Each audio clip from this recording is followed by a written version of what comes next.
जय राधा माधव कुंज बिहारी। जय राधा माधव कुंज बिहारी। जय गोपी जन वल्लभ गिरिवरधारी। जय गोपी जन वल्लभ गिरिवरधारी। यशोदनंदन व्रज जन रंजन। यशोदनंदन व्रज जन रंजन। यमुना तीरावनचारि। यमुना तीरावनचारि। यमुना तीरावनचारि। जय राधा माधव कुंज बिहारी। हरे कृष्णा हरे कृष्णा कृष्ण कृष्ण हरे हरे। हरे राम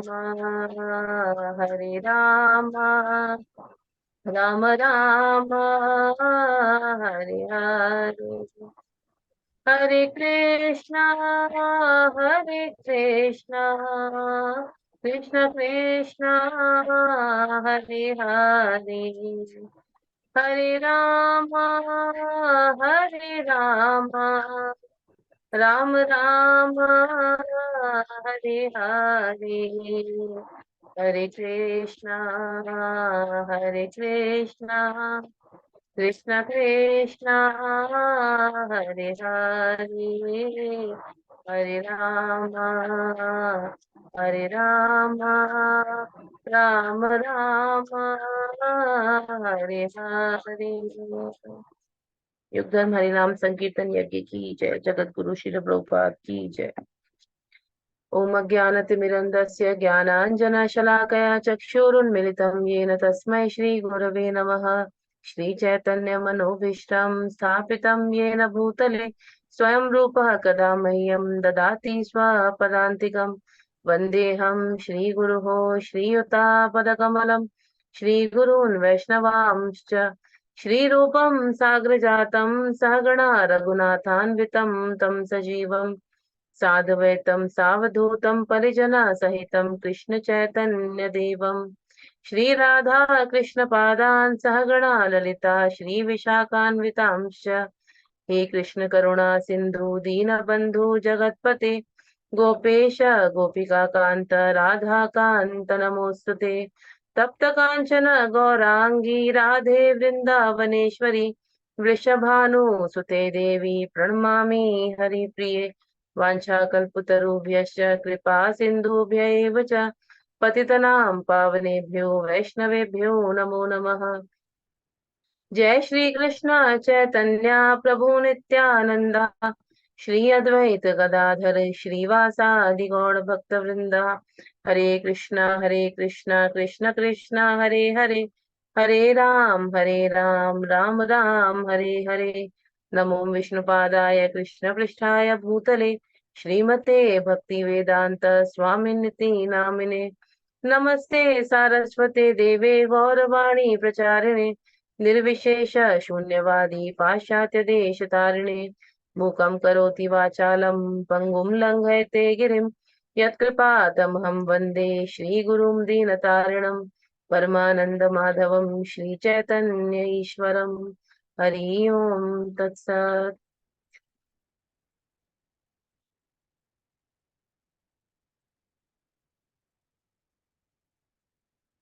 हरे कृष्णा। स्वागत है आप सभी भक्तों का आज के सत्र में। तो हम लोगों ने पिछले सत्र में जो है यही जो अपना दूसरा अध्याय है, इसी को कंटिन्यू किया था और आज भी यही जो है जारी रहेगा हमारा अध्याय। इसमें हम लोगों ने श्लोक संख्या 25 तक पिछले सत्र में कवर किया था। आज हम 26वें श्लोक से आरंभ करेंगे। स्क्रीन शेयर करो। तो जैसा कि हम सभी अभी तक देख रहे हैं कि भगवान अर्जुन को क्या बता रहे हैं। भगवान अर्जुन को अभी आत्मा के बारे में बता रहे हैं कि कैसे कैसे आत्मा के गुण हैं। आत्मा को जब हम काट नहीं सकते, भिगो नहीं सकते, जला नहीं सकते, तो तुम क्यों शोक करते हो। भगवान और भी आत्मा के गुण अर्जुन को बता चुके हैं पिछले जो श्लोक है उनके द्वारा, और अर्जुन को यही बताने का प्रयास कर रहे हैं भगवान की तुम आत्मा के बारे में शोक नहीं करो, क्योंकि आत्मा कभी भी मरती नहीं है, ना ही वो जन्मती है। सिर्फ शरीर जन्मता है और मरता है। तो फिर जब आत्मा सदा से थी और है, तो उसके लिए क्यों शोक करते हो। तुम्हारे जो परिजन है उन सभी के अंदर एक आत्मा है, जीवात्मा है वो सब, तो उनका कोई नुकसान नहीं होगा, उनका शरीर का नुकसान होगा जो कि निश्चित है।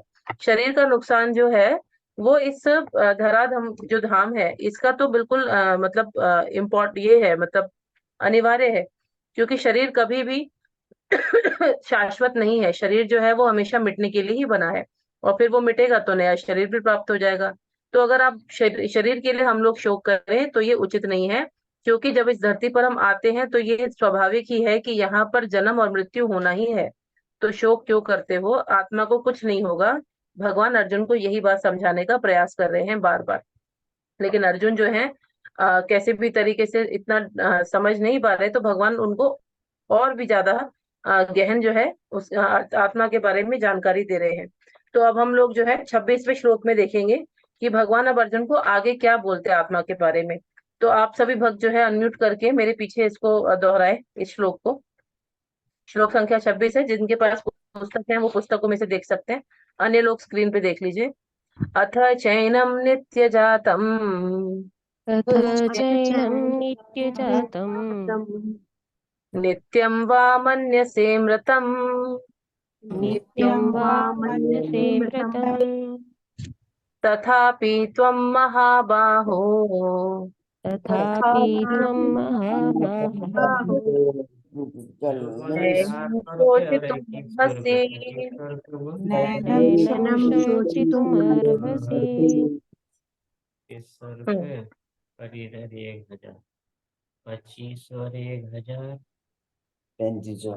हरे कृष्ण। कोई एक भक्त जो है वो इसको पढ़े, मतलब जो इसका अनुवाद है जो डार्क कलर में है उसको पढ़िए, और उसके बाद हम आगे जो है चर्चा करेंगे। एक कोई भी भक्त पढ़िए। पढ़िए अनीता माता जी। हरे कृष्ण माता जी। हरे कृष्ण। किंतु यदि तुम ये सोचते हो कि आत्मा अथवा जीवन का लक्षण सदा जन्म लेता है तथा सदा मरता है, तो भी हे महाबाहु, तुम्हारे शोक करने का कोई कारण नहीं है। तो यहाँ पर अभी कंटिन्यू करेंगे माता जी, ठीक है ना, तात्पर्य से भी। तो यहाँ पर भगवान कह रहे हैं अर्जुन को, क्या बोल रहे हैं आत्मा के बारे में, कि यदि तुम ये सोचते हो कि आत्मा अथवा जीवन का लक्षण सदा जन्म लेता है तथा सदा मरता है, तो भी हे महाबाहो तुम्हारे शोक करने का कोई कारण नहीं है। मतलब भगवान अर्जुन को ये बोल रहे हैं कि आत्मा जो है वो सदा जन्म ले रही है, और फिर वो मर रही है, फिर दोबारा क्या हो रहा है, वो पैदा हो रही है, फिर दोबारा क्या हो रहा है, उसकी मृत्यु हो रही है। पैदा होना मृत्यु होना, पैदा होना मृत्यु होना, ये होता ही जा रहा है। तब भी तुम शोक क्यों कर रहे हो। क्यों बोल रहे हैं भगवान अर्जुन को ऐसा, क्योंकि ये आत्मा का अगर तुम मतलब एक अभी तक हमने जो है वैदिक शास्त्र के अनुसार समझा कि जो आत्मा है उसका स्वरूप क्या है, और हमने उसका देखा कि उसका साइज क्या है, आत्मा का गुण क्या है। वैदिक शास्त्र के अनुसार आत्मा का गुण ये है कि उस पर किसी भी प्रकार का प्रहार किया जाए, किसी भी प्रकार से उसको काटने का कुछ भी प्रयास किया जाए तो हम सफल नहीं होंगे, असफल रहेंगे। आत्मा को हमेशा अजर अमर माना जाता है, और वो है, ये कोई इसमें झूठ नहीं है। दूसरे शास्त्र जो है मायावाद में, जो वो शास्त्र क्या बोलते हैं, वो कहते हैं कि आत्मा का अस्तित्व समाप्त हो जाता है जैसे ही आत्मा शरीर को छोड़ देती है। दूसरी बात क्या बोलते हैं ये मायावादी, ये लोग कहते हैं कि जैसे ही हम ब्रह्मलीन हो जाते हैं, यानी आत्मा जो है परमात्मा में मिल जाती है, तो आत्मा का अस्तित्व खत्म हो जाता है। सबसे पहले तो आत्मा मिल नहीं सकती, हमने ये भी पढ़ा था पिछले जो श्लोक थे उसमें क्या पढ़ा था हमने, अगर आपको याद हो, कि आत्मा घुलनशील नहीं है, वो घुलती नहीं है। तो फिर वो जब घुलती ही नहीं है तो परमात्मा में मिल कैसे जाएगी। ऐसा नहीं है, ये गलत है। क्या होता है कि ब्रह्मलीन होने के बाद भी आत्मा का अपना ही अस्तित्व रहता है और वहीं पे वो रहती है, कभी भी भगवान के अंदर वो मिलती नहीं है, विलीन नहीं होती। तो ये सारे के सारे जो बातें ये लोग बोल रहे हैं, वो सभी तथ्य जो है वैदिक शास्त्र के अनुसार गलत ठहराए जा चुके हैं। और इससे हमने ये समझा कि आत्मा का एक अपना अस्तित्व है, आत्मा सदा से थी है और रहेगी। जब हम यहाँ से जाएंगे, अगर हम भगवत धाम भी जाते हैं, तो भी हमें एक अपना अस्तित्व जो है मिलता रहेगा, वो कभी समाप्त नहीं होगा। कैसे मिलेगा, वो मिलेगा भगवान का नित्य सेवक बनकर। तो हमें वही मुक्ति चाहिए। हम जिस इच्छा से भगवान की मतलब भक्ति करते हैं, उसी प्रकार का जो देह है, उसी प्रकार का जो रूप है, वो भगवान के धाम में हमको मिल जाता है। तो ये हमारी इच्छा के ऊपर होता है, और आपकी जो तपस्या है उसके ऊपर होता है कि आप कितनी तपस्या करते हैं, कैसे आप अपने आचरण में और भक्ति में शुद्ध हैं, उस प्रकार से हमारा आगे का जो जीवन है वो तय होता है। लेकिन ये कहना गलत है कि आत्मा का अस्तित्व ही समाप्त हो जाता है। आत्मा सदा से थी, है और रहेगी, चाहे वो ब्रह्मलीन भी हो जाए तो भी वो वहां पर रहती है, चाहे वो भगवत धाम जाए तो भी वहां रहती है। खत्म होने का तो कोई सवाल ही नहीं होता। सिर्फ अगर नाश होता है तो शरीर का नाश होता है। तो ये सारे जो चीजें हमने पढ़ी हैं, अब यहाँ पर जो है मैं आपको बता दूं, जो भी भक्त यहाँ पे जुड़े हुए हैं, ये जो द्वितीय अध्याय है, दूसरा अध्याय, ये बहुत बहुत महत्वपूर्ण है। इसको ढंग से समझिएगा, क्योंकि इसके पीछे बहुत सी चीजें जुड़ी हैं, जो ज्ञान की हम लोग जिसकी तलाश में घूमते हैं, वो इससे हमको समझ में आता है। और अक्सर यही बोला जाता है कि जब किसी के घर में मृत्यु होती है तो आप दूसरे अध्याय का पाठ करें। वो पाठ करना नहीं होता, उसको समझाने का भी होता है, कि आप समझाएं उन जो मृत व्यक्ति है, उनके जो परिवारजन है, ताकि उनको शोक ना हो कि वो व्यक्ति तो चला गया, अब कभी नहीं आएगा लौट कर। वो सत्य है कि उसका शरीर नहीं आएगा, लेकिन आत्मा तो उसकी है, और वो सदा से थी और रहेगी। परंतु क्योंकि शरीर का ऐसा रूप ही है, उसका नेचर ही है कि वो जन्म लेगा और फिर मरेगा, तो फिर शोक क्यों करें। यानी आप स्वीकार करिए इस सच्चाई को कि यहाँ पर जो यहाँ के नियम है प्रकृति के, वो हम सब पर लागू होते हैं। तो हम बार बार शोक करके क्या करेंगे। अब बात यह आती है कि शोक क्यों होता है। शोक उस व्यक्ति को होता है जो भक्ति में आगे नहीं होता, जिसको भगवान का ज्ञान नहीं होता, ऐसा व्यक्ति शोक करता रहेगा। और जिस व्यक्ति को भक्ति का ज्ञान है, कुछ समय के लिए उसको शोक होगा। ऐसा नहीं बोलते कि भक्त के अंदर जो है वो भावना ही खत्म हो जाती है। भक्त को भी शोक होता है, उसे भी दुख होता है, लेकिन वो कुछ समय बाद अपने आप को संभाल लेता है। और ये होना आवश्यक है। जैसे 13 दिन का जो सबके यहाँ शोक का समय रहता है, 13वीं तक का रहता है, उसके बाद जो व्यक्ति मतलब जो लोग जानते हैं ज्ञान आत्मा का और परमात्मा का, वो खुद को संभाल लेते हैं। इसीलिए ये बोला जाता है कि दूसरा अध्याय जो है उसको पढ़ना अनिवार्य होता है जब किसी की मृत्यु हो जाती है। पढ़ने का मतलब है उसको समझाना भी अनिवार्य होता है। और आप समझाएंगे कैसे, जब आप खुद समझेंगे ठीक से, तभी आप इसको समझा सकते हैं। इसीलिए एक एक शब्द आप ढंग से सुनिए, समझिए, ताकि आपको भी जो है आत्मा और परमात्मा का ज्ञान जो है रट जाए और आप इसको समझ सके। आगे जो है माता जी पढ़िए। तात्पर्य। आधा पढ़िएगा, फिर आधा कोई और भक्त पढ़ेंगे। ये तात्पर्य को आधा पढ़िएगा। सदा से बेटे, दार्शनिकों का एक ऐसा वर्ग चला आ रहा है जो बौद्धों के ही समान ये नहीं मानता कि शरीर के परे भी आत्मा का स्वतंत्र अस्तित्व है। ऐसा प्रतीत होता है कि जब भगवान कृष्ण ने भगवत गीता का उपदेश दिया तो ऐसे दार्शनिक विद्यमान थे और लोकायतिक तथा वैभाषिक नाम से जाने जाते थे। ऐसे दार्शनिकों का मत है कि जीवन के लक्षण भौतिक संयोग की एक परिपक्वावस्था में ही घटित होते हैं। आधुनिक भौतिक विज्ञानी तथा भौतिकवादी दार्शनिक भी ऐसा ही सोचते हैं। उनके अनुसार शरीर भौतिक तत्वों का संयोग है और एक अवस्था ऐसी आती है जब भौतिक तथा रासायनिक तत्वों के संयोग से जीवन के लक्षण विकसित हो उठते हैं। नृतत्व विज्ञान इसी दर्शन पर आधारित है। संप्रति अनेक छद्म धर्म जिनका अमेरिका में प्रचार हो रहा है, इसी दर्शन का पालन करते हैं और साथ ही शून्यवादी अभक्त बौद्धों का अनुसरण करते हैं। धन्यवाद माता जी। हरे कृष्णा। तो हरे अब यहाँ से हम समझते हैं ये बातें जो हैं, दो तीन यहाँ पे पॉइंट्स जो है प्रभुपाद बोल रहे हैं। देखिए, भगवान कृष्ण ने अब तक जो बातें बोली थी, जो कि मायावाद का खंडन करने के लिए थी, वो सब वैदिक शास्त्रों के अनुसार बोली थी। ठीक है। अब यहाँ पर दो और शास्त्रों की मतलब दो और जो है दर्शन की जो बात हो रही है, वो क्या है, दो और फिलोसफी बताई जा रही है। प्रभुपाद कह रहे हैं, एक है लोकायतिक। लोकायतिक आपने इसमें नाम देखिए लिखा है। और दूसरा है वैभाषिक। ये दोनों भी एक फिलोसफी, एक तरह का दर्शन शास्त्र है। किसका है वो? मायावादियों का है। ठीक है। अब हम इसके अनुसार समझते हैं कि लोकायतिक और वैभाषिक क्या होता है। इसको पहले देखते हैं, समझते हैं। देखिए, लोकायतिक जो है वो ऐसी फिलोसफी है, ऐसा दर्शन शास्त्र है जिसको नास्तिक जो है उसका पालन करते हैं। नास्तिक कौन होते हैं? नास्तिक वो लोग होते हैं जो भगवान का अस्तित्व मानते ही नहीं, जो ये मानते हैं कि भगवान इस संसार में है ही नहीं। जो कुछ हो रहा है वो ऐसे ही अपने आप हो रहा है, इसके पीछे किसी का कोई रोल नहीं है, और हम भगवान को नहीं मानते। आप लोगों ने जो लोग थोड़ा बहुत फिलोसफी जानते हैं, कभी चारवाक का नाम सुना होगा आपने। चारवाक जो थे वो बहुत बड़े जो थे नास्तिकवादी थे वो, तो उनका ये कहना था कि मतलब उन्होंने बहुत से ऐसे मतलब अपने दर्शन शास्त्र अपना दर्शन दिया है चारवाक ने, तो उनका ये मत था कि ये जो शरीर है ना, उनके अनुसार इसका कोई अस्तित्व नहीं है, आत्मा भी कुछ नहीं है। जैसे ही ये हमारी मृत्यु होती है तो शरीर खत्म हो जाता है, समाप्त। ठीक है। तो जब शरीर समाप्त हो जाता है तो फिर चिंता क्यों करनी, खाओ पियो मौज करो। तो वो कहते थे जितना हो सकता है अपने लाइफ में, अपने जीवन में खूब आनंद उठाओ, खूब मजे करो, कुछ भी शास्त्रों की बात मानने की आवश्यकता नहीं है। क्यों? क्योंकि भगवान तो है ही नहीं, इस शरीर के मरने के बाद तो कुछ होता ही नहीं है। यानी उन्होंने तो पूरे तरीके से आत्मा शरीर सभी का खंडन कर दिया, और उनके हिसाब से पता ही नहीं कहाँ से ये शरीर उत्पन्न हुआ, क्या हुआ। बस उनका हिसाब ये था कि जो है शरीर ये चलो पैदा हो गया, आ गया, ठीक है, लेकिन आगे का कोई जीवन नहीं है, तो आपको जो मर्जी चाहे वो खाओ पियो और मजे करो। उनका ये भी कहना था, देखिए पुराने जमाने में खाने पीने का इस तरह का चीजें नहीं होती थी, जैसे आजकल पिज्जा बर्गर विदेशी चीजें हैं, ऐसी चीजें नहीं होती थी। तो कुछ हेल्दी चीजें ही होती थी, हम जिससे अपने जीवन में आनंद प्राप्त कर सकते थे। ऐसी चीजों में सबसे ज्यादा टॉप में जो माना जाता था वो था घी।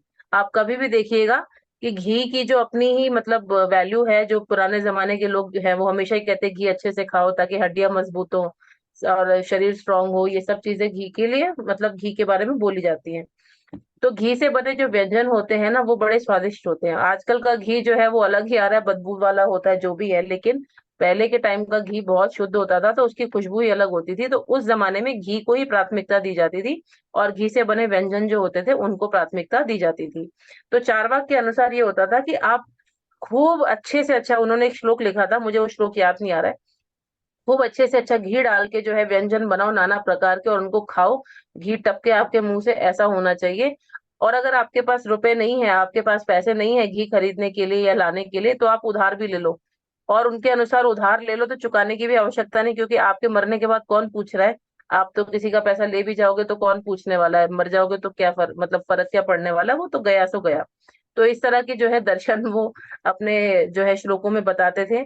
तो उन्होंने पूरे तरीके से क्या किया, आत्मा के अस्तित्व का खंडन कर दिया और ये बोल दिया कि भैया कुछ है ही नहीं, ना ईश्वर है, ना परमात्मा है, ना आत्मा है, कुछ भी नहीं है, खाओ पियो और मौज करो।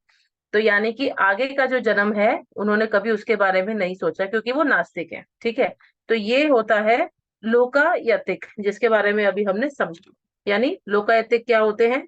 लोकायतिक जो है वो लोग होते हैं जो नास्तिक होते हैं, और उनके अनुसार इस शरीर का मरने के बाद कोई रोल नहीं होता और ना ही इसके अंदर कोई आत्मा है, मतलब मृत्यु के पश्चात जीवन कुछ होता ही नहीं है।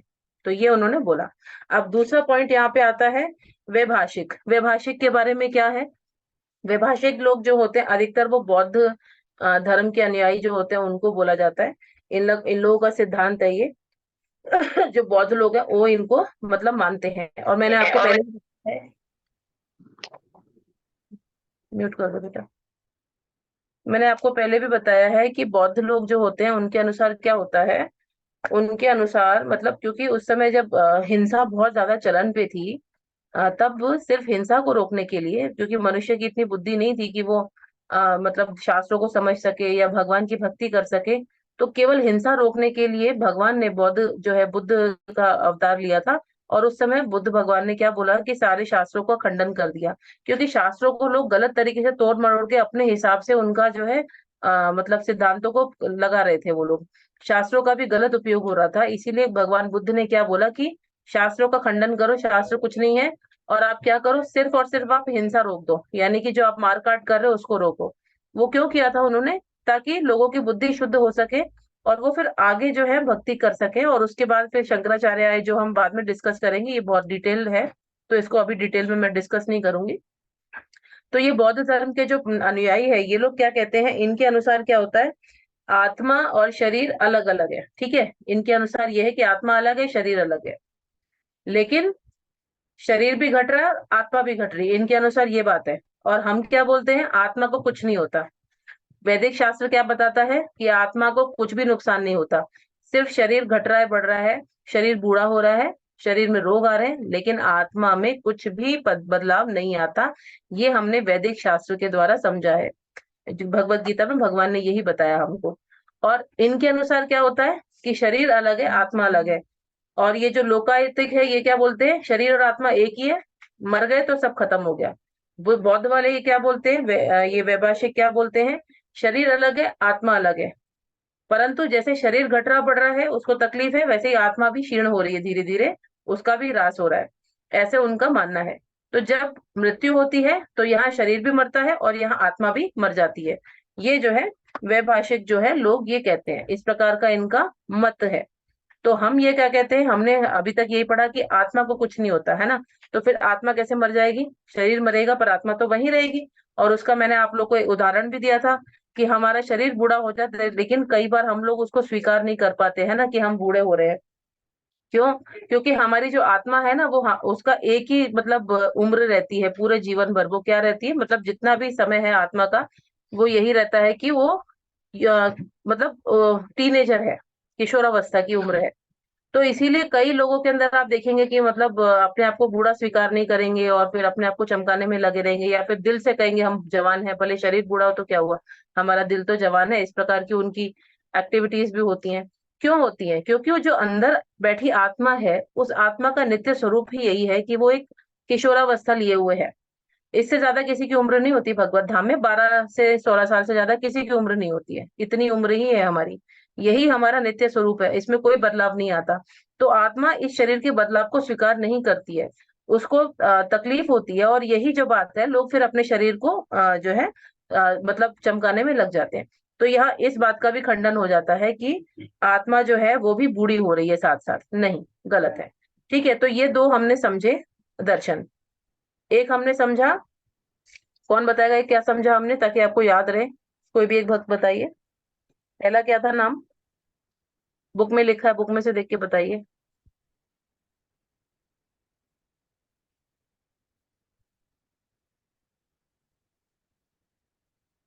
कोई बताना चाहेंगे? हरे कृष्ण माता जी, मैं बताऊं? जी माता जी बताइए, हरे कृष्ण। हाँ, हरे। लोकायतिक का मतलब ये है कि उनका ये कहना है कि आत्मा और शरीर अलग अलग हैं, और जिस तरह से शरीर का क्षय होता है उसी तरह से आत्मा का भी होता है। नहीं, और ये वैभाषिक का बता दिया आपने माता जी। ये अच्छा, जो आपने बोला ना, ये वैभाषिक के लिए। जी जी लोकायतिक क्या होता जी। है माता जी?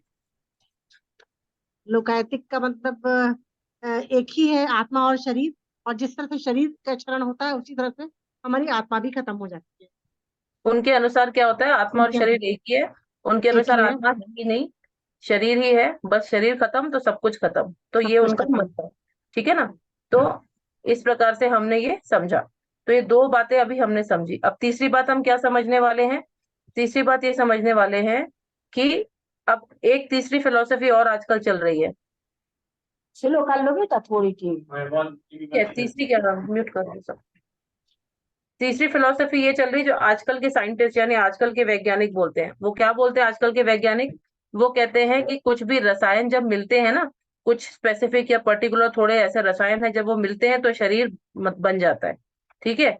और फिर जैसे ये रसायन हटने लगते हैं, घटने लगते हैं, तो ये शरीर समाप्त होने लगता है।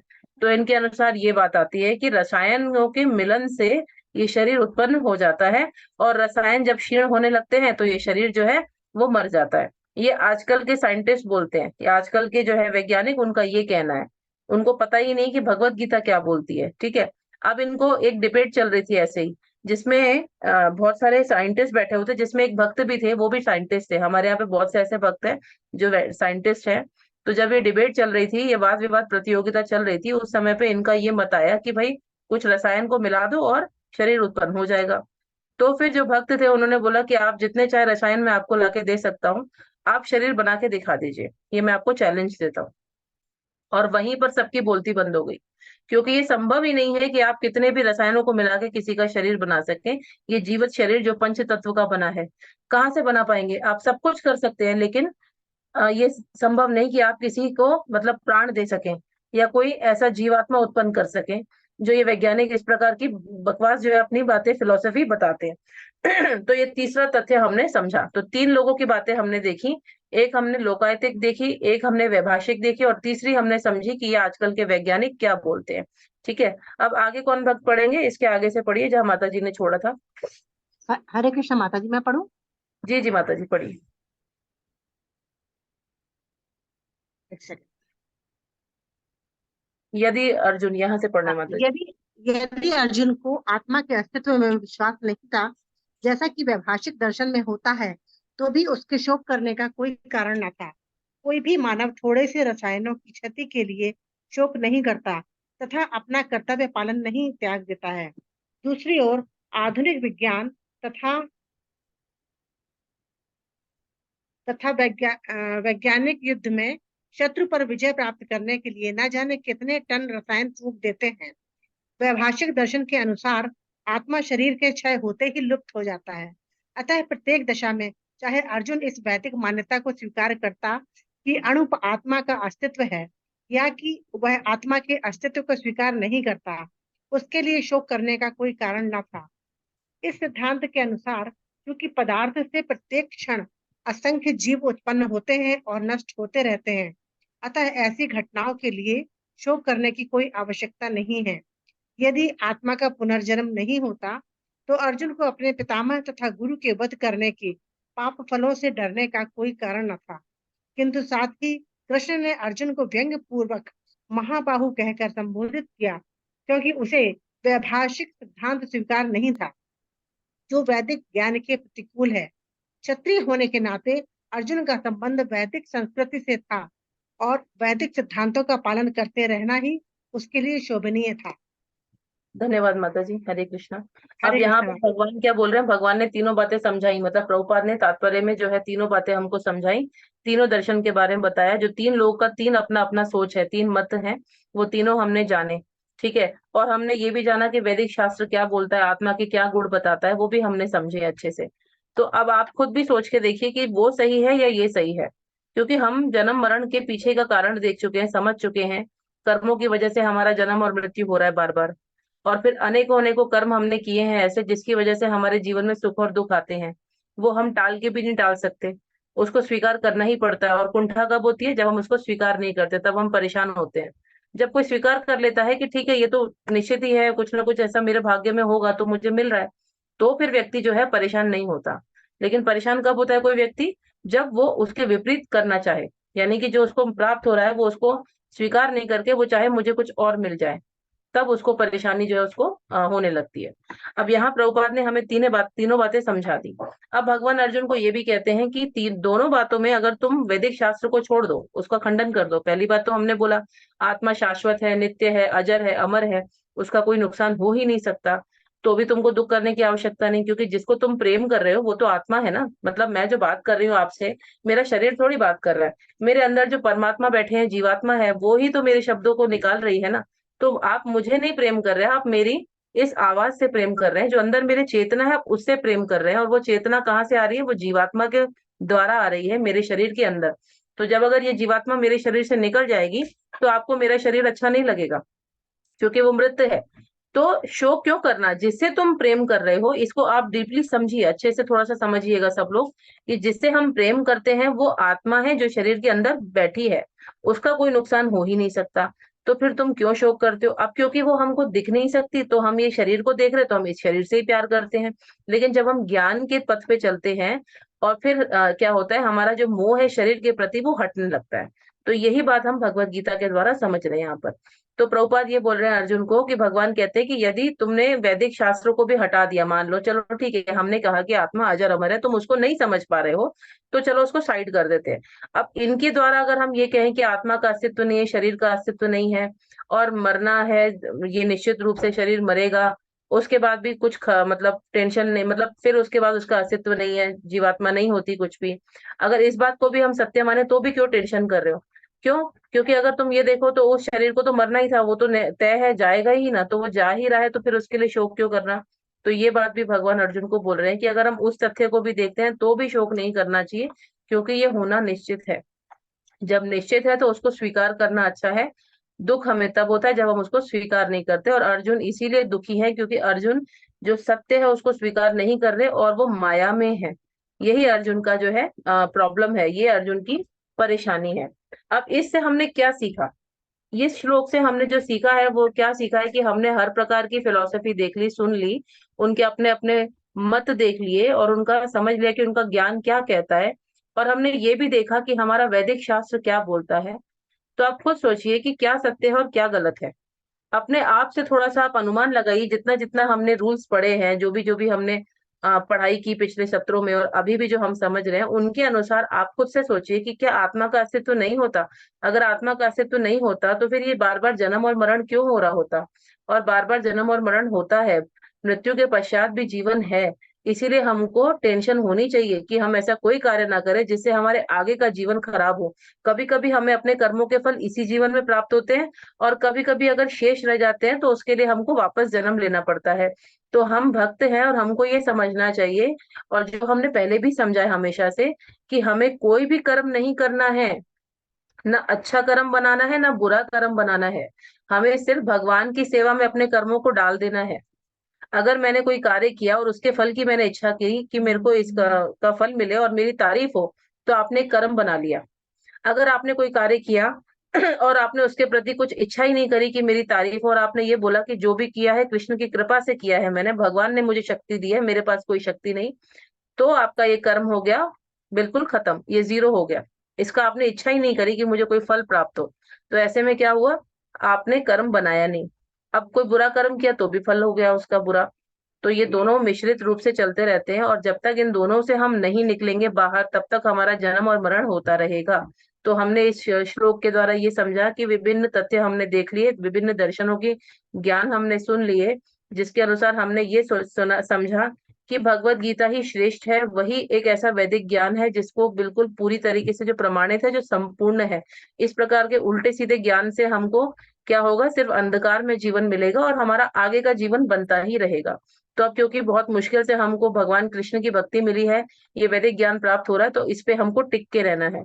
और मैं भागना नहीं चाहती हूँ, किसी भी श्लोक को जल्दी जल्दी भगाऊं, मैं चाहती हूँ कि इसको थोड़ा आप समझ के चले, ताकि भगवत गीता आपको समझ में आए। और मेरी प्रार्थना है आप लोगों से कि आप लोग पीछे भी जो है उठा के देखिए कि क्या श्लोक है। हमने समझा है, पर आप अपने आप भी अपना अध्ययन करिए, जिससे आपको और गहराई से समझ में आए कि भगवत गीता कहना क्या चाहती है। ठीक है, तो यहाँ पर हमारा 26वां श्लोक समाप्त होता है। यदि किसी का प्रश्न तो आप पूछ सकते हैं, नहीं तो हम 27वें श्लोक पे चलते हैं।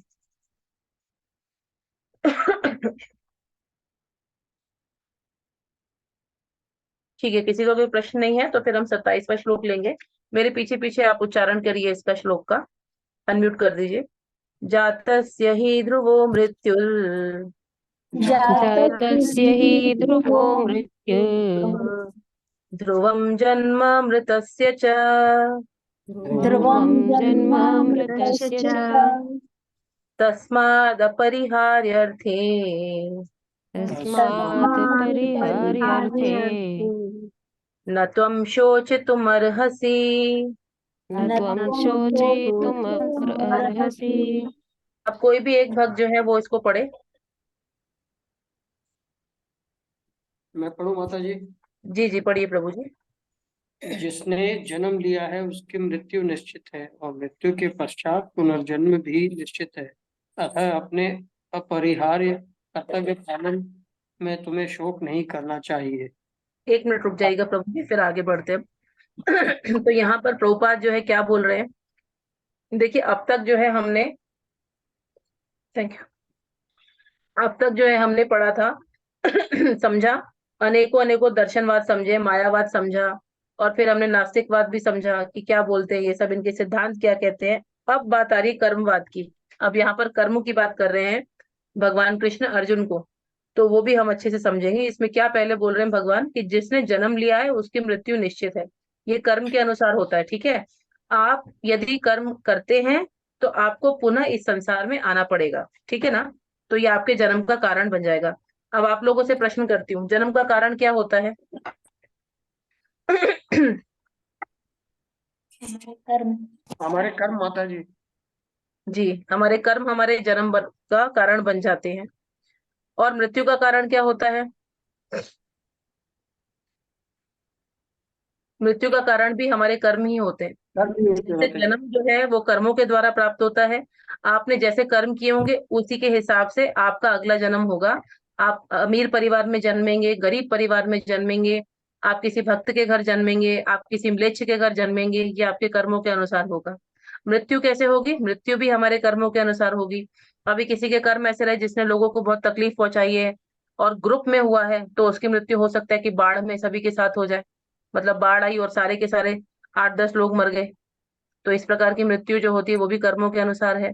तो हमारी मृत्यु भी ऐसे ही नहीं होती, हमारी मृत्यु और हमारा जन्म दोनों हमारे कर्मों के ऊपर ही निर्धारित है।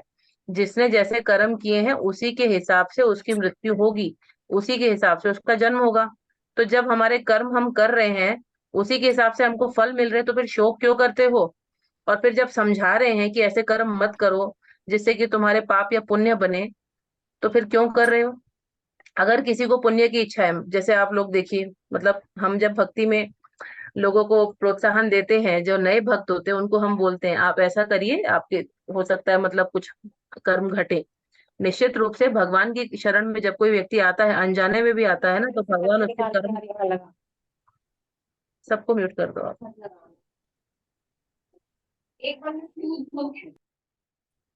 म्यूट ऑल कर दो। हाँ, तो जब हमारा जन्म होता है तो उसमें क्या होता है, वो हमारे कर्मों की वजह से हमारा जन्म हो रहा है, और मृत्यु भी हमारे कर्मों की वजह से हो रही है। अब हम कहते हैं कि भगवान को जब हम अपने कर्म समर्पित कर देते हैं तो भगवान उन कर्मों को बैलेंस कर देते हैं, वो खत्म कर देते हैं, कुछ भी नहीं बचता, ना पुण्य ना पाप। कई लोग क्या करते हैं, जैसे मैंने भी बोला कि कई लोग नए भक्त होते हैं, उनको इच्छा होती है कि मैं बहुत दुखी हूँ, मैं रोगी हूँ, मेरे शरीर में बहुत पीड़ा है, मुझे कुछ उपाय बताइए। ऐसा हमारे पास आते हैं। अब हम कोई ज्योतिष तो है नहीं, ज्योतिष क्या करते हैं, कर्म कांड में फंसाने के कार्य करते हैं। लेकिन भक्त किसी को कर्मों में नहीं फंसाएंगे, भक्त भगवान की भक्ति से सीधा जोड़ेंगे, ताकि आपका जो जीवन है वो सदा के लिए जो है सुखी हो जाए, आपका आगे का जन्म मरण का चक्कर ही ना बने। भक्त ये करेंगे आपके साथ। लेकिन कर्मकांडी क्या करेंगे, आप किसी ब्राह्मण के पंडित के पास जाएंगे, वो आपको उपाय बता देगा, सूर्य पे जल चढ़ाओ और आप ये करो, आप वो रत्न पहन लो, ये माला पहन लो, इससे आपका जो है भला हो जाएगा। इस मंदिर में दिया जला दो, इस दिन उसको दान दे दो। इस प्रकार के अनेकों अनेकों उपाय आपने देखे हैं, वो करते हैं लोग। कई बार उपाय करने से भी आपको फल नहीं मिलता, और कई बार उपाय करने से फल मिल जाता है, ठीक है। ये भी आपके कर्मों की वजह से होता है।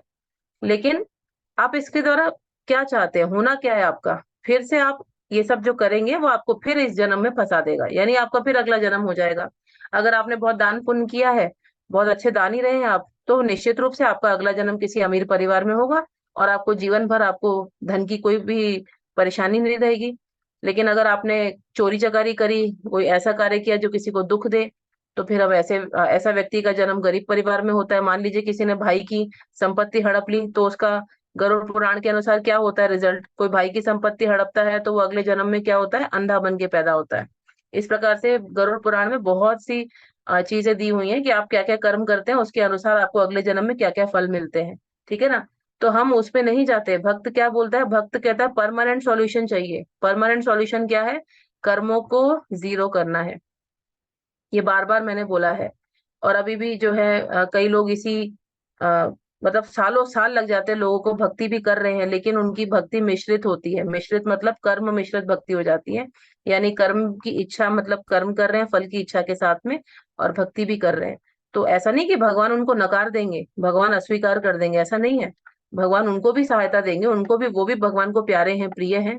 परंतु वो फिर इस संसार में अटके रहेंगे, अगला जन्म होगा फिर भगवान की भक्ति करेंगे, और फिर क्या होगा, ऐसे कर्म करते रहेंगे। जैसे कि मैंने भगवान के मंदिर में दान किया, मान लीजिए 10-15 हजार दान कर दिया, तो अब मुझे जो है इसका फल मिले, मेरे लिए कुछ अच्छा हो जाए, तो वो होगा। लेकिन आप फिर वापस इसी जो है संसार में आएंगे। तो वो कार्य हमको नहीं करने, हमको क्या है, फल की इच्छा त्यागनी। और वो ऐसे नहीं त्यागते हैं, उसका एक प्रोसीजर होता है, उसका एक तरीका होता है। वो क्या है, हरि नाम का जप करना, शास्त्रों का अच्छे से अध्ययन करना, भागते भागते नहीं करना है अध्ययन, हमको समझते हुए अध्ययन करना है, जैसे अभी हम कर रहे हैं समझ के। और साथ ही साथ भक्तों का संग करना, क्योंकि भक्ति बिना भक्तों के नहीं मिलती। अकेले आप होके देख लीजिएगा, जो भक्त यहाँ पर हैं वो जुड़े हुए हैं भक्तों के साथ, तो ठीक है, आप कुछ दिन अकेले रह के देख लीजिए, आपकी भक्ति जीरो हो जाएगी धीरे धीरे।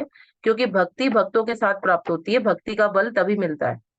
और साथ ही साथ कृष्ण का प्रसाद जो है, कृष्ण प्रसाद खाना, इससे आपकी चेतना शुद्ध होती है। ये 4 तरीके होते हैं जो हमको करने चाहिए, ठीक है। तो यहाँ हमने कर्म की बात समझी कि भगवान बता रहे हैं कि हमारे कर्मों की वजह से हमारा जन्म और मृत्यु होता है, और जो कि निश्चित है। जिसने जन्म लिया है उसकी मृत्यु निश्चित है, और मृत्यु के पश्चात पुनर्जन्म भी निश्चित है। पुनर्जन्म क्यों निश्चित है, कौन बताएगा? इतना सारा मैंने अभी फिलोसफी बता दिया, बताइए। पुनर्जन्म क्यों निश्चित है?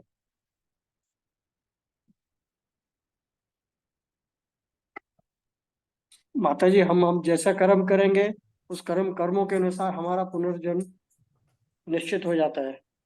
जैसे आपने कुछ कमाया है तो आप खर्च भी तो करेंगे ना उसको, होता है ना ऐसा, खर्च भी करना है ना। तो आपने हमने कर्म कमाए हैं अपने, तो उस कर्म को खर्च करने के लिए अगला जन्म तो लेना पड़ेगा ना, अगर इस लेना जन्म में पड़ेगा। कर्म खर्च नहीं हुए हमारे तो, है ना।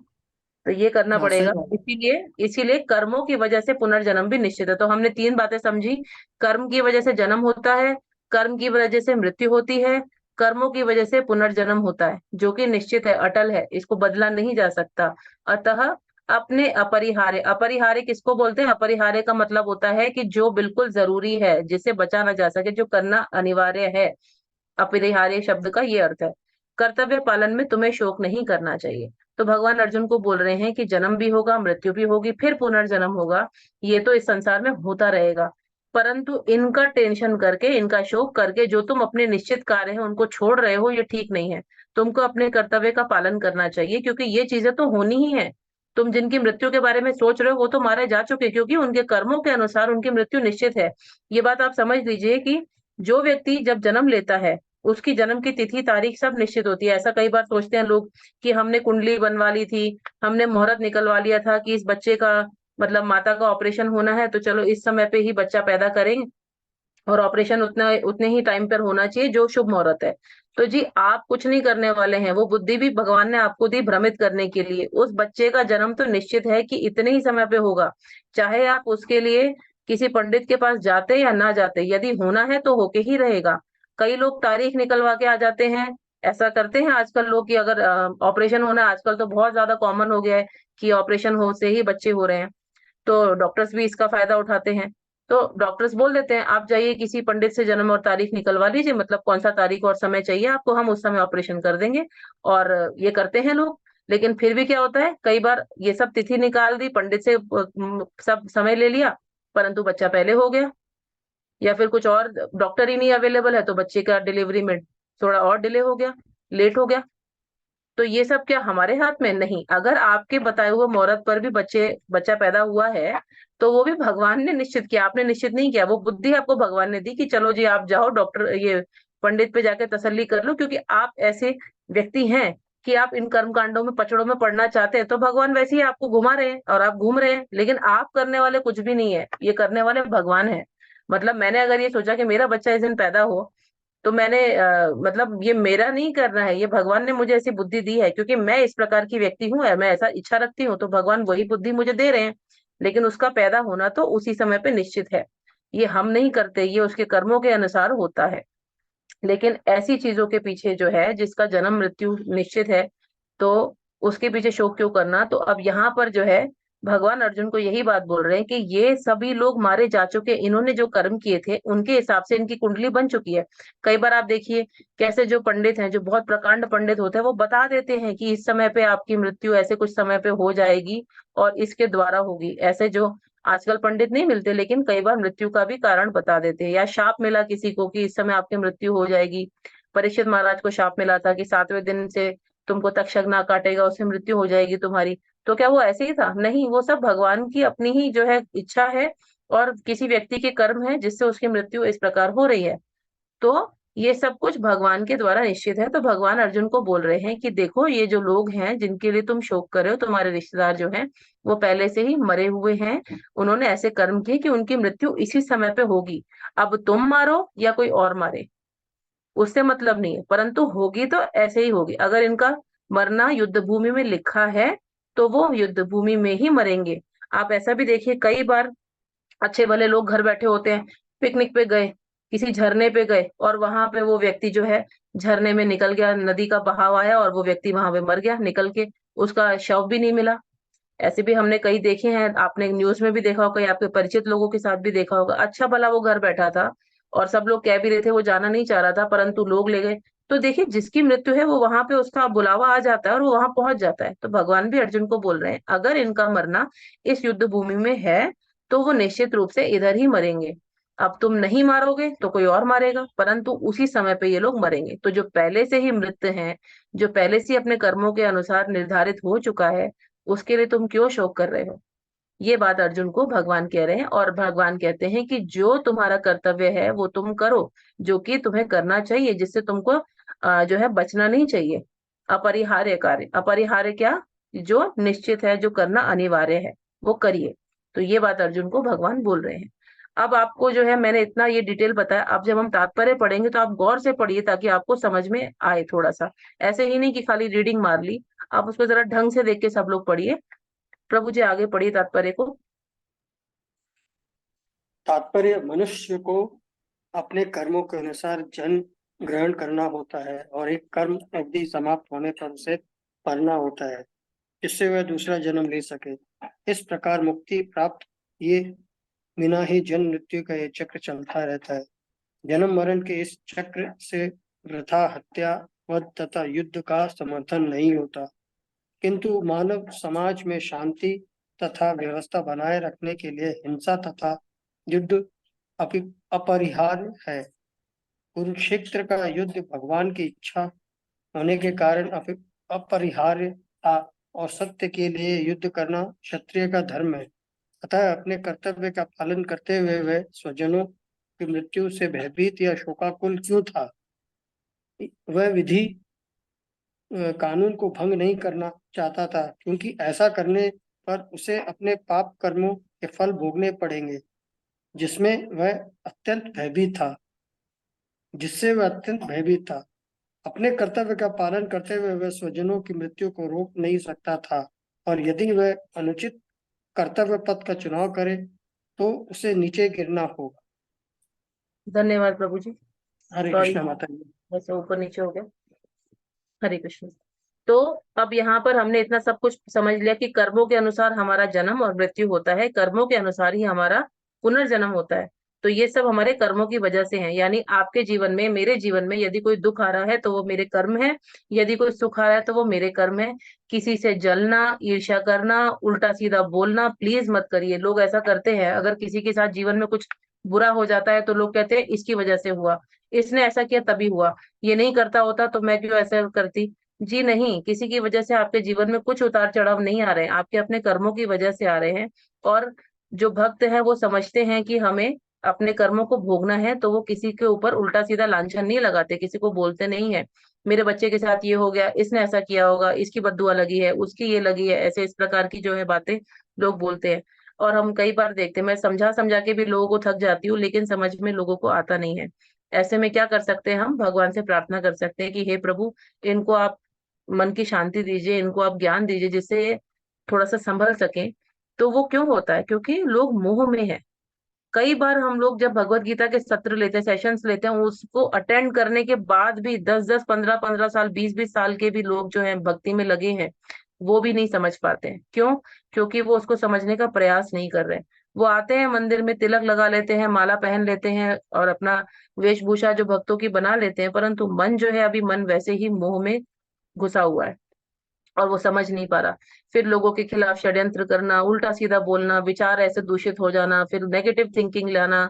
तो ये क्यों होता है? ये सब इसीलिए होता है। तो इसीलिए मैं सब लोगों को ये बार बार विनम्रता से बोलती हूँ कि आप लोग प्लीज जब शास्त्र पढ़ें तो उसको बहुत अच्छे से समझ के पढ़ें। ऐसा नहीं कि खाली हमने पढ़ लिया और फिर उतना खत्म, उसको अपने जीवन में डालिए।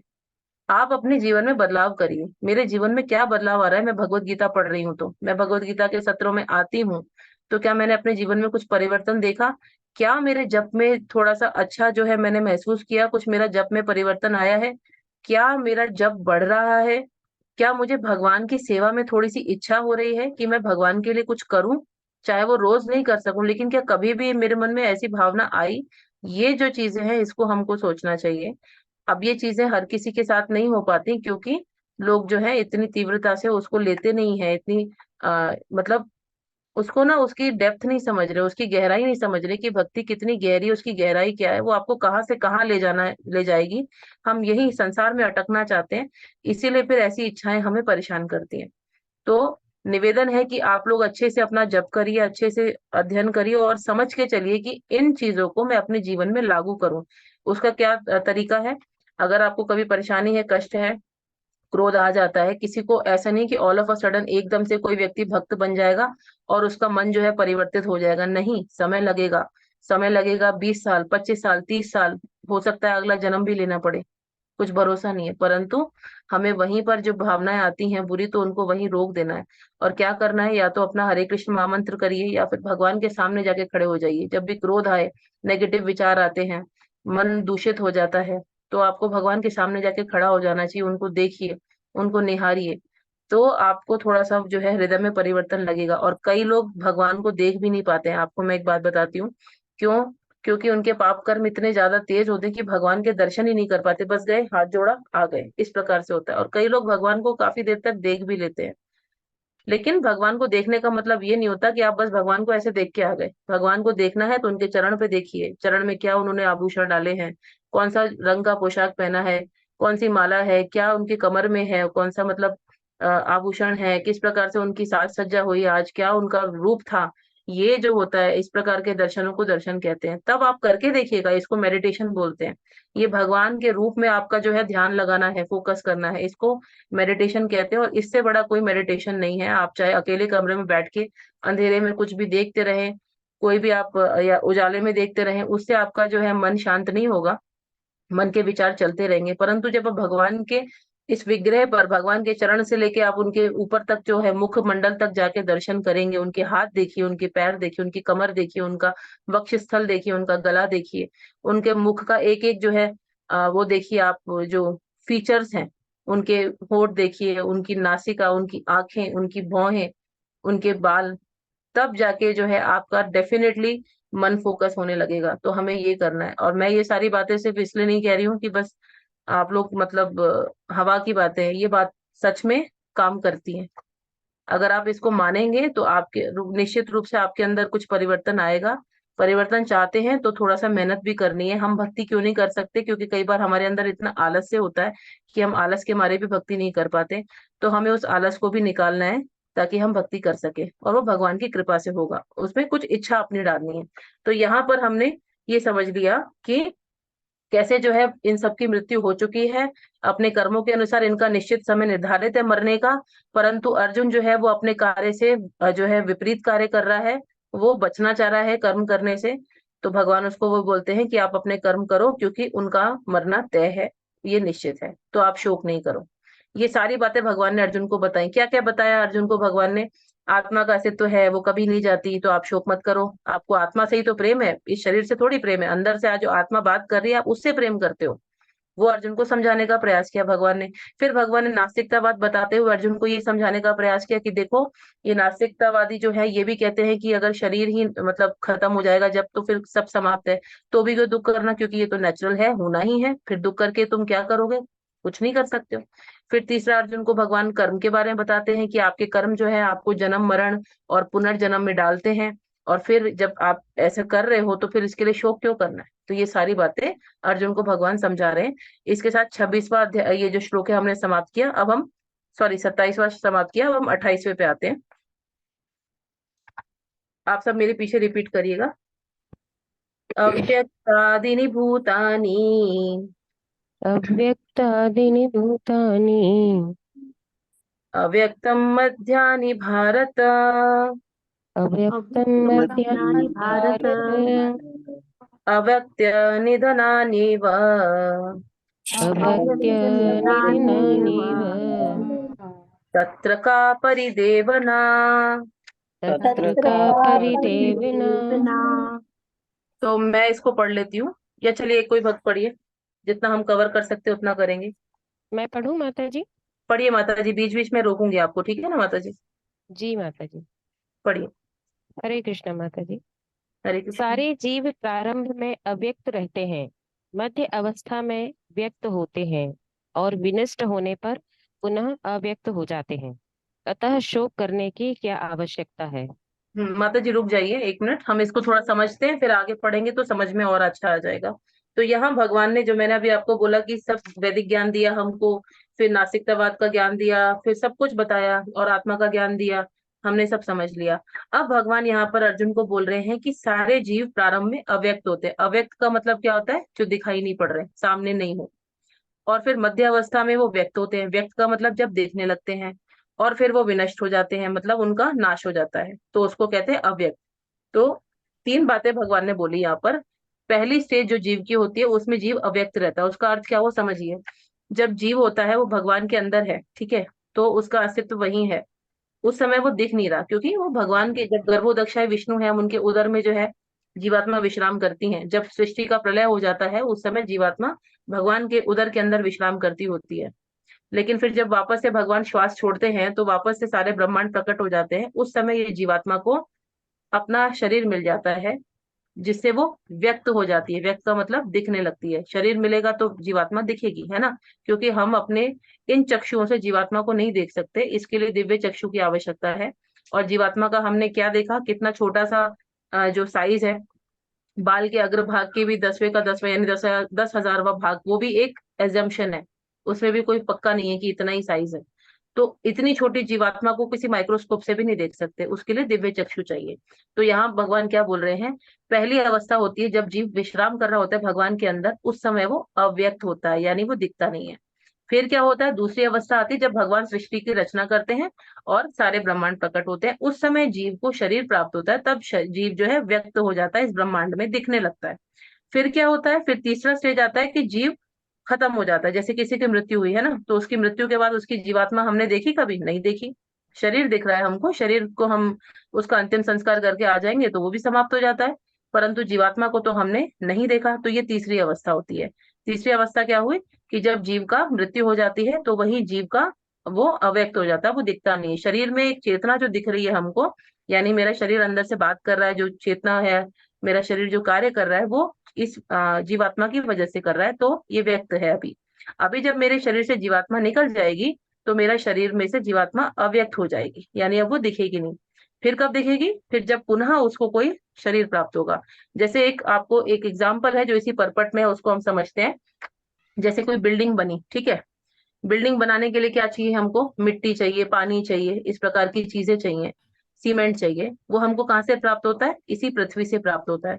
तो ये सीमेंट, मिट्टी, जल सब कुछ है, लेकिन बिल्डिंग नहीं है, तो वो अभी अव्यक्त है, दिख नहीं रही।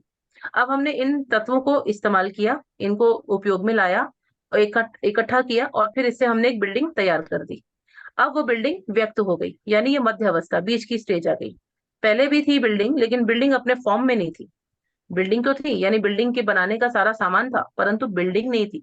सामान कहाँ था, सामान इसी पृथ्वी पे, इसी धरती पे है, लेकिन हमको दिखा नहीं। अब जब वो सामान को हमने इकट्ठा करके बिल्डिंग बना दी तो हमको वो बिल्डिंग दिखी, तो ये दूसरी स्टेज आ गई, यानी बिल्डिंग की मतलब अब व्यक्त हो गई, बिल्डिंग दिख रही है। अब क्या होगा, मान लीजिए उस बिल्डिंग का नाश कर दिया, वो बिल्डिंग टूट फूट के पूरा उसको हमने फिर से ढेर कर दिया, बालू का या जो भी उसका मतलब मलबा कर दिया, तो फिर वापस क्या हो गया, वो अव्यक्त हो गई, यानी गायब हो गई। यही आत्मा का स्टेज होता है। पहले जीव अव्यक्त स्टेज में रहता है, दिखता नहीं है, भगवान के अंदर होता है। उसके बाद वो प्रकट होता है, जब उसको शरीर मिल जाता है तो दिखने लगता है। शरीर के द्वारा जीव की चेतना दिखने लगती है हमको। और फिर वापस से जब वो मृत्यु उसमें घोषित हो जाता है, तो जब मृत्यु हो जाता है तो ये वापस से चेतना जो है वो जीवात्मा जो है चली जाती है, वो अव्यक्त हो जाती है। ये तीन तरीके से यहाँ पर हमें हमें प्रभुपाद समझा रहे हैं। अब तात्पर्य पढ़ी माता जी आगे। इस श्लोक को खत्म कर लेते, 5 मिनट अगर आपको हो तो आप एक्स्ट्रा दे दीजिएगा, ताकि श्लोक हम समाप्त कर सके। जी माता जी, यह स्वीकार करते हुए कि दो प्रकार के दार्शनिक हैं। एक तो वे जो आत्मा के अस्तित्व को मानते हैं, और दूसरे वे जो आत्मा के अस्तित्व को नहीं मानते। कहा जा सकता है कि किसी भी दशा में शोक करने का कोई कारण नहीं है। आत्मा के अस्तित्व को न मानने वालों को वेदांतवादी नास्तिक कहते हैं। यदि हम तर्क के लिए इस नास्तिकतावादी सिद्धांत को मान भी लें, तो भी शोक करने का कोई कारण नहीं है। आत्मा के पृथक अस्तित्व से भिन्न सारे भौतिक तत्व सृष्टि के पूर्व अदृश्य रहते हैं। इस अदृश्य रहने की सूक्ष्म अवस्था से ही दृश्य अवस्था आती है। जिस प्रकार आकाश से वायु उत्पन्न होती है, वायु से अग्नि, अग्नि से जल और जल से पृथ्वी उत्पन्न होती है। पृथ्वी से अनेक प्रकार के पदार्थ प्रकट होते हैं। यथा एक विशाल गगनचुंबी महल पृथ्वी से ही प्रकट है। जब इसे ध्वस्त कर दिया जाता है तो वह अदृश्य हो जाता है और अंततः परमाणु रूप में बना रहता है। शक्ति संचरण का नियम बना रहता है, किंतु कालक्रम से वस्तुएं प्रकट तथा अप्रकट होती रहती हैं। अंतर इतना ही है। अतः प्रकट होने या अप्रकट होने पर शोक करने का कोई कारण नहीं है। यहाँ तक कि अप्रकट अवस्था में भी वस्तुएं समाप्त नहीं होती। प्रारंभिक तथा अंतिम दोनों अवस्थाओं से में ही सारे तत्व अप्रकट रहते हैं, केवल मध्य में वे प्रकट होते हैं, और इस तरह इससे कोई वास्तविक अंतर नहीं पड़ता। तो यहाँ पर यदि हम देखिए प्रभुपाद क्या बोल रहे हैं। प्रभुपाद कह रहे हैं कि सब कुछ यहीं पर है। आपको पहले दिखाई नहीं पड़ रहा था, फिर दिखाई पड़ा। पहला स्टेज में आपको दिखाई नहीं पड़ रहा कि बिल्डिंग बन गई, मान लीजिए नहीं बनी है, तब तक आपको पता नहीं है, लेकिन उसी सामान से जो आपको दिखाई नहीं पड़ मतलब ध्यान नहीं दिया जिस पे आपने, उसी सामान से बिल्डिंग तैयार हो गई, और फिर वो नष्ट हो गई तो फिर वापस से इसी में विलीन हो गई। तो कहने की बात यह है कि यहाँ पर जो भी है चीजें, जो भी वस्तु आपको दिख रही है, जीवात्मा जो है, वो कभी भी जो है हटती नहीं है, उनका हमेशा से ही अस्तित्व रहता है, कहीं जाती नहीं है, प्रकट और अप्रकट होती रहती है। ये बात ध्यान रखनी है हमको, तो इसके लिए शोक नहीं करना। आगे पढ़िए माता जी। यदि हम भगवत गीता के इस वैदिक निष्कर्ष को मानते हैं कि ये भौतिक शरीर कालक्रम में नाशवान है किंतु आत्मा शाश्वत है, तो हमें यह सदा स्मरण रखना होगा कि यह शरीर वस्त्र के समान है। अतः वस्त्र परिवर्तन होने पर शोक क्यों? शाश्वत आत्मा की तुलना में भौतिक शरीर का कोई यथार्थ अस्तित्व नहीं होता। यह स्वप्न के समान है। स्वप्न में हम आकाश में उड़ते या राजा की भांति रथ पर आरूढ़ आरूढ़ हो सकते हैं, किंतु जागने पर देखते हैं कि ना तो हम आकाश में हैं न रथ पर। वैदिक ज्ञान आत्म साक्षात्कार को भौतिक शरीर के अनिस्तित्व के आधार पर प्रोत्साहन देता है। अतः चाहे हम आत्मा के अस्तित्व को माने या ना माने, शरीर नाश के लिए शोक करने का कोई कारण नहीं है। बहुत बहुत धन्यवाद माता जी। ये हरे 28 कृष्ण। पे हमने समाप्त किया इसका रीडिंग। अभी इसको थोड़ा सा हल्का सा समझ के फिर इसको सत्र को हम समाप्त करते हैं। तो यहाँ पर जो है प्रभुपाद क्या बोल रहे हैं, कह रहे हैं कि जैसे कि आप कहते हैं कि आत्मा जो है अलग अलग जो शरीर प्राप्त कर रही है, हमने समझा अपने अपने कर्मों के हिसाब से। उसका एक उदाहरण और प्रभुपाद देते हैं कि देखिए सपना जब आता है ना हमको, तो हम क्या देखते हैं कि हम आकाश में उड़ रहे हैं, या फिर कोई कोई भी मतलब सपना अपना देख लेते हैं हम लोग। लेकिन जब जागते हैं तो क्या होता है, हम वहीं पर ही बैठे हुए हैं, जो हमारी एक्चुअल स्थिति है वो वहीं की वहीं है। उसी प्रकार से ये जीवात्मा जो है वो स्वप्न की भांति बार बार अनेकों अनेकों जन्म ले रही है, अनेक अनेक शरीर प्राप्त कर रही है। लेकिन मतलब जब वो अपनी असली चेतना में आती है, वो मृत्यु के बाद उसको होती है, तब उसके जो कर्म होते हैं वो बन जाते हैं। तो अब उसके पास कोई और उपाय नहीं है, कर्म बन चुके हैं, उसका शरीर दूसरा तैयार हो चुका है। अब जीवात्मा के पास क्या है, सिर्फ शोक करना ही रह जाता है। तो उससे हमें बचना है, हमें अपना अस्तित्व पहचानना है कि हम अजर अमर हैं, और ये संसार हमारे लिए नहीं है, ये संसार दुखालय है। यहाँ पर जो भी आया है उसको कोई ना कोई कष्ट और दुख तो झेलना ही पड़ेगा। और अगर कष्ट और दुख ना भी झेलना पड़े, मान लीजिए आपके अनुसार उसको स्वस्थ शरीर भी प्राप्त होता है, धनवान भी है, तो भी वो जन्म मृत्यु जरा व्याधि यानी कि अपने शरीर की उम्र घटना नहीं रोक सकता। अभी आप देखिए अमिताभ बच्चन का एक बार मैंने इंटरव्यू देखा था, तो अमिताभ बच्चन ने ये बोला था, किसी एक व्यक्ति ने उनको बोला था कि मैं आपके जैसा बनना चाहता हूँ, जीवन में मैं चाहता हूँ आपके जैसा बनूं। अमिताभ बच्चन ने बोला था, मैं सच में बोल रहा हूँ, मेरे दिल से बोल रहा हूँ कि कभी भी आप मेरे जैसे मत बनिएगा, भगवान ना करे कि कभी आपको मेरे जैसा जीवन प्राप्त हो। ये अमिताभ बच्चन क्यों बोल रहे हैं? क्योंकि अमिताभ बच्चन जो है वो कार्य कर रहे हैं, ठीक है, भक्ति नहीं कर रहे हैं, वो अपने हिसाब से अपने कर्म कांड कर रहे हैं, वो चल रहा है उनका। लेकिन उनके शरीर में कितने रोग है, उनको आंतों का परेशानी है, ये आप सब भी जानते होंगे, कई बार न्यूज में आता है। तो कितना कितना उनको कष्ट उठाना पड़ता है। तो कभी भी पैसे से किसी की सुख को हम नहीं मतलब नाप सकते हैं कि किसी के पास पैसा है तो वो सुखी है। कितना शरीर में उसको कष्ट है, कितनी परेशानियां हैं। अब क्योंकि उनको ज्ञान नहीं है, तो अमिताभ बच्चन उसका पूरा जो है अपना मतलब समझ नहीं पा रहे हैं कि मुझे शरीर का करना क्या है और मेरे को अपनी आत्मा के बारे में सोचना है। परंतु हम तो जानते हैं। और ये उदाहरण हमारे लिए इसीलिए है कि हम देखें कि देखिए इतने सारे लोग जो हैं हमारे आसपास में जो हमको दिख रहे हैं सुखी हैं, वो भी सुखी नहीं है। अगर सुखी होते तो अमिताभ बच्चन उस व्यक्ति को ऐसा नहीं बोलते होते कि कभी ना करे भगवान कि आपको ऐसा मेरे जैसा जीवन प्राप्त हो। क्योंकि इस जीवन के पीछे क्या मूल्य चुकाना पड़ता है वो तो वही जानते हैं। ये सेलिब्रिटीज कभी भी नॉर्मल जीवन नहीं जी पाते हैं। आप जैसे हम लोग कभी भी कहीं जा सकते हैं, कोई काम पड़ा कहीं निकल गए, ये लोग अगर निकल गए पब्लिक में तो पब्लिक इनको जाने ही नहीं देगी, और हो सकता है भीड़ में इनकी मृत्यु भी हो जाए। तो इनको अपने साथ बॉडीगार्ड रखने पड़ते हैं। तो कितना टेंशन है इनके जीवन में, मतलब नॉर्मल जीवन नहीं है। यानी कुछ भी जो हम प्राप्त करते हैं ना इस संसार में, उसकी कीमत चुकानी पड़ती है हमको। तो ये बात हमको समझनी है। और अब प्रभुपाद हमको यही बोल रहे हैं कि जैसे स्वप्न में जगने के बाद हमको अपनी असली अवस्था दिखती है कि हम ये शरीर में बैठे हैं, एक्चुअली ये भी हमारी असली अवस्था नहीं है, ये भी एक स्वप्न ही है। प्रभुपाद ये बोलते थे कि हम जब सोते हैं तो एक छोटा जीवन जीते हैं, और फिर जब हम जागते हैं तो ये फिर हमारा ये जीवन है। दोनों ही तरीके का जीवन हम जी रहे हैं, परंतु क्योंकि सपना जो होता है वो बहुत थोड़े समय का होता है, इसीलिए वो जीवन हमको थोड़ा दिखता है। ठीक है, और कई बार सपना हमको याद भी रहता है। ऐसे ही जब हम मरने के पश्चात ये देह त्याग देंगे तो हमको अपने कर्म याद आते हैं। कहते हैं जब व्यक्ति मरता है ना, तो कुछ सेकंड्स के लिए उसके जीवन की पूरी जो रील है, जो पूरी पिक्चर है, वो उसके जो आंखों के आगे चलने लगती कुछ सेकंड्स के लिए। बचपन से लेके जवानी तक से लेके बुढ़ापे तक पूरा पिक्चर उसके सामने आ जाता है कि उसने क्या क्या कर्म किए, क्या क्या उसने गलत और सही कर्म किए, वो सब उसको दिखने लगता है। क्यों दिखता है? ताकि आप भगवान को मरते के समय याद ना कर पाए। मतलब भगवान को याद करना मरते समय ये भी कृपा ही होती है। और ये कृपा कैसे हो सकती है? जब आपने भक्ति की होगी तभी भगवान आपकी चेतना में आएंगे, अन्यथा यही आपके जीवन के सारी की सारी जो है रील आपके सामने आ जाएगी। और फिर जब हम मरेंगे तो हम कोई ना कोई इच्छा लेके मर जाएंगे कि मेरे बेटे का पोता देख के मरती तो अच्छा होता। तो ठीक है जी, अगले जन्म में आप कहीं ना कहीं उसके पोता पोती में ही उस बेटे के पोता पोती बन के आ जाएंगे, तो ये हो जाएगा, लेकिन आपकी मुक्ति नहीं होगी। तो ऐसी जो व्यर्थ की इच्छाएं करके लोग मरते हैं, काश इसकी शादी देख के मर जाता तो अच्छा होता। ये लोग कई कई लोग आप सुनेंगे ऐसे ही करते हैं। जब कोई व्यक्ति मरता है तो लोग यही घर वाले बोलते हैं, इनकी इच्छा थी बहुत ज्यादा, ऐसा कुछ इनके साथ हो जाता, वो नहीं हो पाया, वो कार्य रह गया अधूरा, ये कार्य कर गए अपने जीते जी, अच्छा हुआ। मैंने एक बार एक बहुत ही मजाक की बात, मतलब अब जो मुझे बहुत हंसी आती है जिसको सोचकर, कि एक व्यक्ति जो है बोल रहे थे कि देखिए मतलब हमारी माता जी का निधन हुआ, उससे पहले जो है हमारी माता जी सारे कार्य कर गई थी, पापड़ भी बना गई, अचार भी डाल गई, सब कुछ कर गई।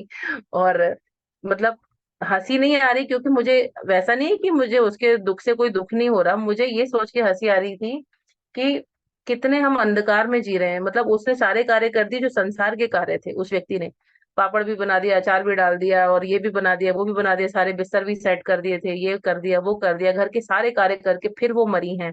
ऐसी हमारी माता जी को मन में चेतना आ गई थी कि उनकी मृत्यु होने वाली है। तो ये मृत्यु कैसी हुई? ये मृत्यु बहुत ही खराब मृत्यु हो गई कि आपने सिर्फ संसार के कार्य कर लिए, और अपनी जो भक्ति है वो आपने करी ही नहीं। लोग ऐसे ही कह के लोगों की मृत्यु को जस्टिफाई करते कि देखिए कितना हम मतलब चेतना अच्छी थी, उनकी मृत्यु का आभास हो गया था उनको। जैसे परीक्षित महाराज को पता था मेरी मृत्यु 7वें दिन हो जाएगी, तो परीक्षित महाराज ने अपने जो है प्रॉपर्टी उसको बांटना नहीं शुरू कर दिया, या अपनी पत्नियों को नहीं बता दिया कि मेरी वसीयत ये है, या ऐसे करना, मेरे मरने के बाद राज्य ऐसे चलाना।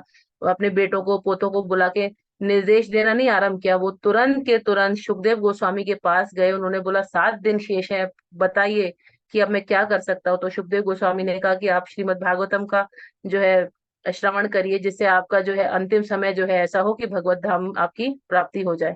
तो सुखदेव गोस्वामी ने ये किया था।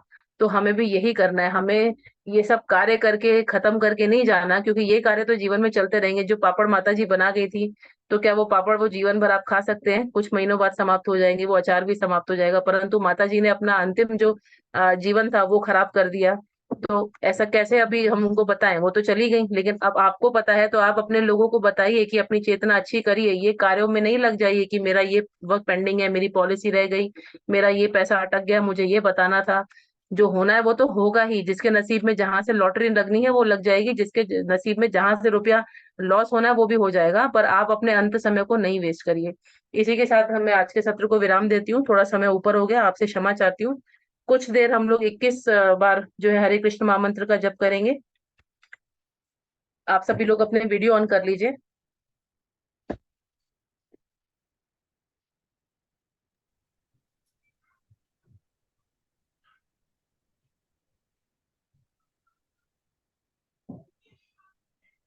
जो लोग वीडियो ऑन कर सकते हैं वीडियो ऑन कर लीजिए, अनम्यूट कर सकते कर लीजिए। हम 21 बार हरे कृष्ण महामंत्र बोलेंगे, और आप सबसे प्रार्थना है कि प्लीज, ये ज्ञान मिल रहा है आपको, तो जो लोग अभी भी नाम जप नहीं कर रहे, कृपया अपना जो नाम जप पे ध्यान दीजिए।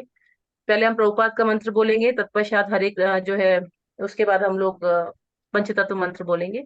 नमो विष्णुपादाय कृष्ण पृष्ठाय भूतले श्रीमते भक्ति वेदांत स्वामिनिति नामिने नमस्ते सारस्वते देवे गौरवाणी प्रचारिणे निर्विशेष शून्यवादी पाश्चात्य देश तारिणे। जय श्री कृष्ण चैतन्य प्रभु नित्यानंद श्री अद्वैत गदाधर श्रीवासादि गौड़ भक्त वृंदा। हरे कृष्ण कृष्ण कृष्ण हरे हरे, हरे राम राम राम हरे हरे। हरे कृष्ण कृष्ण कृष्ण हरे राम राम हरे हरे। हरे कृष्ण कृष्ण कृष्ण हरे राम राम हरे हरे। हरे कृष्ण कृष्ण कृष्ण राम हरे हरे। हरे कृष्ण कृष्ण कृष्ण हरे हरे हरे कृष्ण कृष्ण कृष्ण कृष्ण हरे कृष्ण हरे। हरे हरे, हरे राम राम हरे हरे। हरे हरे कृष्ण कृष्ण कृष्ण कृष्ण हरे हरे, हरे राम हरे हरे राम राम हरे हरे हरे। कृष्ण हरे कृष्ण कृष्ण हरे कृष्ण हरे कृष्ण हरे। कृष्ण हरे हरे। हरे कृष्ण कृष्ण हरे कृष्ण कृष्ण कृष्ण हरे हरे कृष्ण हरे, कृष्ण हरे कृष्ण राम हरे हरे, राम हरे राम राम राम हरे हरे राम हरे। राम। हरे कृष्ण हरे कृष्ण कृष्ण कृष्ण कृष्ण हरे कृष्ण कृष्ण हरे कृष्ण हरे, कृष्ण हरे कृष्ण राम हरे हरे, राम हरे राम राम राम। हरे राम। हरे कृष्ण कृष्ण कृष्ण कृष्ण हरे हरे कृष्ण हरे, हरे हरे कृष्ण राम कृष्ण राम कृष्ण राम हरे राम हरे, हरे हरे राम। हरे। हरे कृष्ण हरे कृष्ण कृष्ण कृष्ण कृष्ण कृष्ण हरे हरे, कृष्ण हरे कृष्ण राम हरे हरे, राम हरे राम राम राम। हरे राम राम राम। हरे कृष्ण कृष्ण कृष्ण हरे कृष्ण कृष्ण हरे हरे हरे, कृष्ण हरे कृष्ण कृष्ण राम हरे राम हरे हरे राम, हरे। हरे हरे राम कृष्ण राम। कृष्ण कृष्ण हरे हरे कृष्ण हरे, कृष्ण कृष्ण हरे हरे हरे, हरे हरे राम राम राम राम। राम हरे हरे। हरे कृष्ण हरे कृष्ण कृष्ण कृष्ण हरे कृष्ण हरे, कृष्ण हरे हरे राम हरे। राम राम हरे हरे। हरे कृष्ण कृष्ण कृष्ण कृष्ण हरे कृष्ण हरे, कृष्ण हरे हरे हरे, हरे। राम राम हरे हरे। हरे हरे कृष्ण कृष्ण कृष्ण कृष्ण हरे कृष्ण हरे, हरे हरे हरे, हरे राम राम राम राम। राम। हरे हरे कृष्ण कृष्ण कृष्ण कृष्ण कृष्ण कृष्ण हरे कृष्ण हरे, हरे हरे हरे, हरे राम राम राम राम। हरे हरे। हरे कृष्ण कृष्ण कृष्ण हरे हरे, हरे राम। हरे कृष्ण कृष्ण कृष्ण हरे हरे, हरे राम हरे हरे। हरे कृष्ण कृष्ण कृष्ण हरे हरे, हरे राम हरे हरे। हरे कृष्ण कृष्ण कृष्ण हरे हरे, हरे राम हरे हरे। जय श्री कृष्ण चैतन्य प्रभु नित्यानंद राम श्री अद्वैत राम गदाधर हरे श्रीवासादि कृष्णा गौर कृष्णा कृष्ण कृष्ण हरे हरे हरे, हरे, हरे हरे राम राम राम हरे हरे। जय श्री आप सभी कृष्ण। भक्तों का बहुत बहुत धन्यवाद। यदि मुझसे कुछ ज्यादा शब्द निकल गए हो, किसी को कोई दुख हुआ हो, कोई कष्ट हुआ हो, तो उसके लिए क्षमा चाहती हूँ। क्योंकि अब हमारा जो गीता अध्ययन है वो थोड़ा और गहन होता जा रहा है। तो इस प्रकार की जो बातें हैं वो हमको समझ में आनी चाहिए, जो ज्ञान की बातें हैं। यदि उसमें किसी को कोई कठोरता लगे तो मैं आपसे क्षमा चाहती हूँ, मुझे क्षमा कीजिएगा। आप सभी भक्तों का बहुत बहुत धन्यवाद। आप सब अपने दर्शन कराए, आप लोगों ने मुझे वीडियो ऑन करके, उसके लिए भी धन्यवाद। तो अगले सप्ताह हम लोग फिर जो है उपस्थित होंगे शुक्रवार को। सोमवार का जो रीडिंग सेशन है वो हम नहीं ले पाएंगे। सोमवार को जन्माष्टमी है, तो मंदिर में बहुत सी सेवाएं हैं, तो हम लोग वहां जाएंगे। तो फिर हम मंगलवार से अपना जो रीडिंग का सत्र है वो आरंभ करेंगे। आप सभी भक्तों का बहुत बहुत धन्यवाद। श्री प्रभुपाद की जय, गुरु महाराज की जय। वांछा कल्पतरुभ्यश्च कृपा सिंधुभ्यैव च पतितनाम पावनेभ्यो वैष्णवेभ्यो नमो नमः। आप सभी भक्तों की जय जयकार हो। हरे कृष्ण। हरे कृष्ण, हरे हरे कृष्ण कृष्ण, माता जी, हरे धन्यवाद कृष्ण। माता जी।